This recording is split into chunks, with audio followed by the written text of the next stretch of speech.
দশম শ্রেণীর 16.4-এর 10 নম্বর প্রশ্নটা হচ্ছে, একটি আয়তাকার ঘনবস্তু 48 বর্গমিটার ভূমির ওপর দণ্ডায়মান। এটা দ্বারা বোঝাচ্ছে এই যে 48 বর্গমিটার যে মানটা, এটা হচ্ছে ভূমির ক্ষেত্রফল। আবার বলতেছে এর উচ্চতা 3 মিটার এবং কর্ণ 13 মিটার। আয়তাকার ঘনবস্তুর দৈর্ঘ্য ও প্রস্থ নির্ণয় করো। তো আমরা যদি ধরে নিই, মনে করি আয়তাকার ঘনবস্তুর দৈর্ঘ্য সমান a মিটার, তাহলে আয়তাকার ঘনবস্তু সমান কি হবে? b মিটার। তাহলে এখানে বলে দিয়েছে ঘনবস্তুর 48 বর্গমিটার ভূমির ওপর দণ্ডায়মান। তাহলে আমরা এখন লিখতে পারি, সুতরাং ভূমির ক্ষেত্রফল কি ab সমান কি লিখতে পারি, যে এখানে মানটা দিয়ে দিছে 48 বর্গমিটার।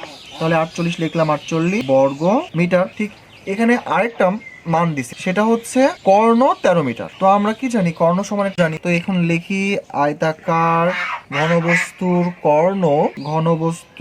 কর্ণ যদি আমরা ডি ধরি, তাহলে কর্ণ ডি সমান কি লিখতে পারি? √Square plus B square plus C square. Okay, ঠিক একই আগের অঙ্কের মতোই এখানে আমরা প্রশ্ন মতে দিয়ে এই কর্ণের যে মানটা দেওয়া আছে সেই মানটা লিখবো। এখানে আগের মানটা দেওয়া আছে 13 মিটার লিখলাম।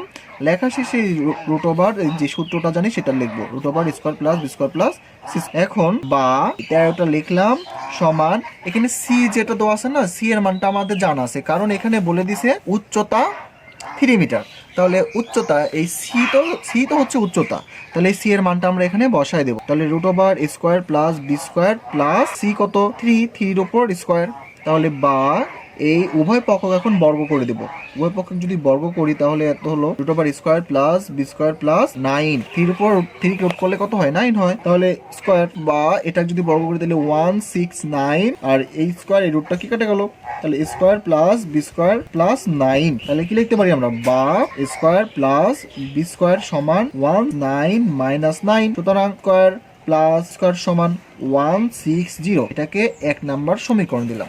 ওকে, তো আমরা একটা সূত্র জানি, সূত্রটা হচ্ছে a plus B whole square সমান আমরা কি জানি? a square plus B square plus 2ab। Just এই a স্কয়ার প্লাস বি স্কয়ারের মানটা যেটা পাইছি এই মানটা এখানে বসাই দিব।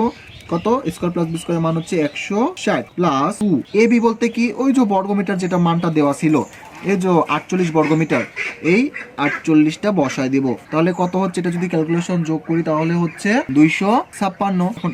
বা এই স্কয়ার যেটা ছিল এটাকে উপর পাশে পার করে দিব, তাহলে ওটা রুট হয়ে যাচ্ছে। তাহলে a প্লাস বি সমান কি হচ্ছে? √256। তাহলে কত হচ্ছে? 16 হচ্ছে। তাহলে a প্লাস বি এর মান পেলাম 16। এটাকে 2 নাম্বার সমীকরণ দিলাম। ওকে, একইভাবে আমরা a minus B whole square সমান কি জানি? a minus B whole square সমান জানি square plus B square minus A B. ঠিক একইভাবে স্কয়ার প্লাস বি স্কয়ারের মান আমাদের কাছে জানা আছে, সেটা এখানে বসাই দেবো। 160 মাইনাস 2 গুণ এ বির মান হচ্ছে দেওয়া আছে 48।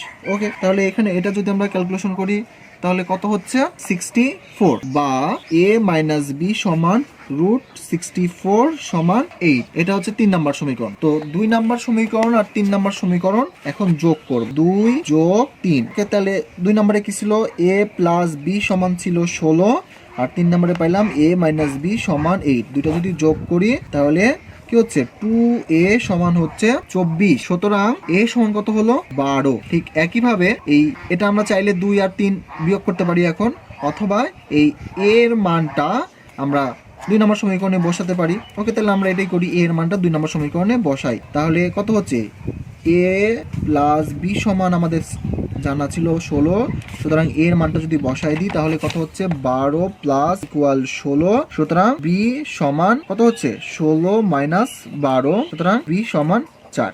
এটাকে আমরা কি ধরছি? এটাকে আমরা ধরছিলাম দৈর্ঘ্য। তাহলে এখানে দৈর্ঘ্য কত হলো? 12 মিটার এবং প্রস্থ কত হলো? 4 মিটার। সুতরাং দৈর্ঘ্য 12 মিটার এবং প্রস্থ 4 মিটার। আমাদের প্রশ্নে এটাই বের করতে বলছে। এটাই হচ্ছে